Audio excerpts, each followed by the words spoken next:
Mga boss, ayan pa nakasalang po ulit sa milling machine natin ang isang cylinder head. Ipakita ko sa inyo ang finishing mga boss. Hanggang sa matapos siya sa dulo, hindi ko puputulin ng video. Hanggang sa umabot tayo sa makabilang dulo. Actually, pangalawang pasada po ito. Yung unang pasada po, ayan nakita nyo po ba yan? Nakita niyo po ba yan sa dulo na yan? Yan. Hindi tinamaan ng talim mga boss. Samantalang dito, natamaan na ng talim. Tapos dito, natamaan na ng talim. Pagdating dyan, natamaan na. Pagdating dyan, hindi natamaan ng talim mga boss. Yan yung inaalis natin talaga na halo ang, nasingaw ang labas ang tubig. Diyan pa ako sa gilid ng cylinder lumabas ang tubig. Dahil po, hindi talaga pantay ang cylinder. Ayan. Kung mapapansin nyo, hindi ko pinapatay ang video. Hanggang sa maabot po yan, yung sinasabi ko na yan. Yan. Hanggang sa maabot yan. Ayan maaabot na po yan dahil pangalawang pasada na po ito. Ayan nakaka 1/4 na po tayo sa haba ng cylinder head. Hindi ko puputulin ang video para makita nyo na mawawala na po yan.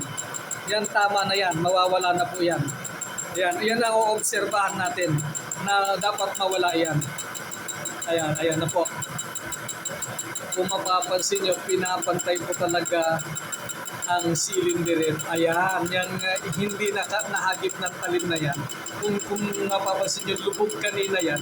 Ngayon, kinain na po siya ng talim. Pantay na po ang cylinder head. Wala na po yung lubog na yan. Nahagip na po ng talim mga boss. Ayan. Kita nyo naman po kung paano natin ipantayin ang cylinder head. Ayan. Mapapansin nyo, makinis na po mga boss. Wala na po yung dumaan na tubig. Yung marka ng tubig, wala na po.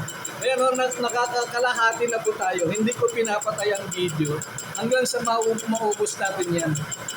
At saka ko lang yung pang-video pag natapos na tayo sa pag-replace ng cylinder head na yan. Dahil final cut na po yan mga boss.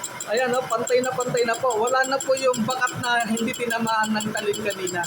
Ayan, lahat na po ng surface ng cylinder head ay tinamaan na po ng talim. Ayan po, maibibigay na natin sa customer ito na wala ng bingbong o wala ng baluktot sa cylinder head niya. Pantay na po ang surface kung saan lumalapat ang cylinder head gasket. Ayan po, malapit na po. 1/4 na lang po ang ikakap natin at tapos na po yung replace natin ng cylinder head. Ayan po. Di po ba? Ang galing magmula nang nakita natin na iyan ay hindi pantay kanina, ngayon pantay na. Ayan yung buong cylinder na yan ay pantay na po ngayon. Ayan. So pinapakita ko lang po sa inyo na pwedeng mag-replace ng cylinder talaga sa milling machine. Nape-perfect naman po natin. Ibig sabihin, lumalapat naman po ng mabuti ang gasket. Dahil precision naman po ang pagkaka-replace natin sa cylinder head na ito. Ibig sabihin, hindi siya alon-alon o may mataas, may mababa, kundi talagang napantay po na even talaga yung pagkakapantay sa cylinder head. Ayan po, meron na lang po tayong 1 inch na aalisin sa ibabaw ng cylinder head. Ayan po, bali 1/2 na lang po ang travel na kailangan natin at tapos na po ang cylinder head. Ayan po, tapos na po, nakailan na po kagad. Pantay na po mga boss, isang buong cylinder head na po yung nakat natin. Ayan po, wala na. Tapos na po talaga. Ayan na po, ayan. Yun lang po, salamat.